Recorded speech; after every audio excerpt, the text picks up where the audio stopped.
पूर्व प्रधानमंत्री राजीव गांधी के हत्यारों को जिस तरह से सुप्रीम कोर्ट की तरफ से रिहाई मिल गई है, उसको लेकर देश में बवाल मच गया है। जी हाँ, नमस्कार, मैं हूं मृत्युंजय चौहान और आप इस वक्त हमारे साथ देख रहे हैं SP9 न्यूज। हम सभी जानते हैं कि किस तरह से पूर्व प्रधानमंत्री राजीव गांधी की हत्या कर दी गई थी, हजारों लोगों के सामने हत्या कर दी गई, जो भारत के लोकतंत्र पर भी बड़ा हमला था।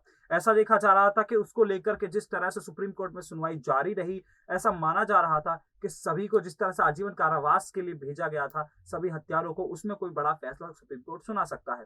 हालांकि सुप्रीम कोर्ट ने जिस तरह से सभी हत्यारों में से एक को जिस तरह से रिहा कर दिया है, वो कहीं ना कहीं कई बड़े सवाल खड़े करता है और आखिरकार कांग्रेस पार्टी ने भी इस पर अपनी नाराजगी जताई है। कांग्रेस पार्टी की तरफ से रणदीप सुरजेवाला ने अपनी प्रेस कॉन्फ्रेंस में कहा है कि साफ तौर पर इसकी जिम्मेदार मोदी सरकार है, क्योंकि तमिलनाडु में उस वक्त बीजेपी और AIADMK की जिस तरह से गठबंधन की सरकार थी, उन्होंने उपराज्यपाल के पास वहां के राज्यपाल के पास एक गुजारिश भेजी थी और उस गुजारिश को राष्ट्रपति के पास भेज दिया गया था। और इस मामले में हुई देरी की वजह से ही कहीं ना कहीं सुप्रीम कोर्ट ने सात में से एक हत्यारे को रिहा कर दिया। अब जिस तरह से मामला तूल पकड़ता जा रहा है, रणदीप सुरजेवाला का साफ तौर पर कहना है कि देश में कानून का पालन कराना कहीं ना कहीं जिस तरह से मोदी सरकार की जिम्मेदारी है, केंद्र सरकार की जिम्मेदारी है। और ये जो सुप्रीम कोर्ट का डिसीजन है, सुप्रीम कोर्ट का जो वर्डिक्ट सामने आया है, इससे कहीं ना कहीं देश की जनता आहत हुई है। आखिरकार रणदीप सुरजेवाला ने अपने इस बयान में क्या कुछ कहा है, वो भी आपको सुनाते हैं। दुर्भाग्यपूर्ण है और इससे करोड़ों करोड़ों भारतीय, उनकी आत्मा आहत हुई है, क्योंकि सुप्रीम कोर्ट ने श्री राजीव गांधी के एक हत्यारे को आज रिहा कर दिया। तथ्य बड़े स्पष्ट हैं और जिम्मेवार सीधी मोदी सरकार है।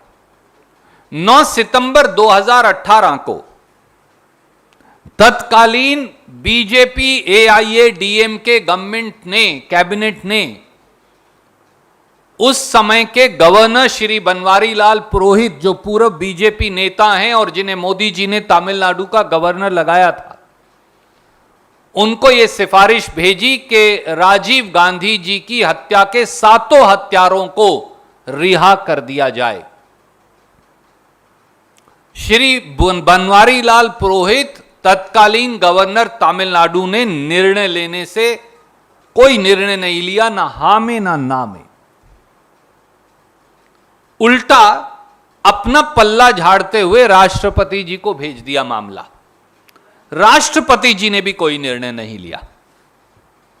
नतीजा यह हुआ कि आज सुप्रीम कोर्ट ने कहा कि क्योंकि श्री बनवारी लाल पुरोहित, जो भाजपा के पूर्व वरिष्ठ नेता हैं, उनकी राष्ट्रीय कार्यकारिणी और शायद महासचिव और उपाध्यक्ष भी रहे हैं, वो गवर्नर तमिलनाडु थे, उन्होंने भी और राष्ट्रपति जी ने कोई निर्णय नहीं लिया।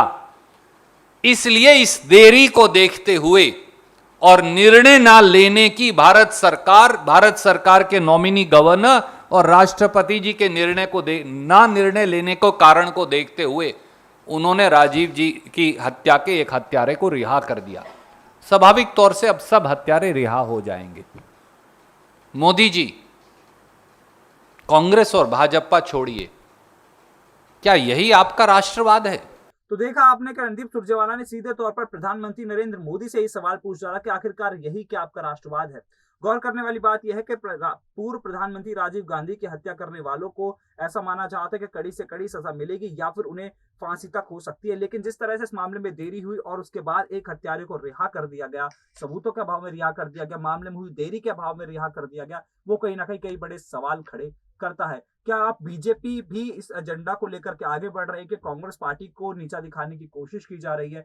जिस तरह से राजनीति और न्यायपालिका के गठजोड़ की वजह से कहीं ना कहीं एक हत्यारा रिहा हो जाता है, ये हमारे देश के संविधान पर भी कई बड़े सवाल खड़े करता है। आखिरकार कांग्रेस पार्टी इसको लेकर क्या कुछ कहने वाली है, कांग्रेस पार्टी आगे क्या स्टैंड लेने वाली है, ये भी देखना दिलचस्प हो जाएगा। और रणदीप सुरजेवाला के इस बयान पर किस तरह से बीजेपी इसका क्या जवाब देती है, ये देखना भी बेहद दिलचस्प होने वाला है। लेकिन ये देखा जा रहा है कि जिस तरह से एक हत्यारे को रिहा कर दिया गया है, वो कहीं ना कहीं कई बड़े सवाल भी खड़े करता है। फिलहाल इस वीडियो में इतना ही। आप ऐसी तमाम बड़ी खबरों के लिए देखते रहिए SP9 न्यूज।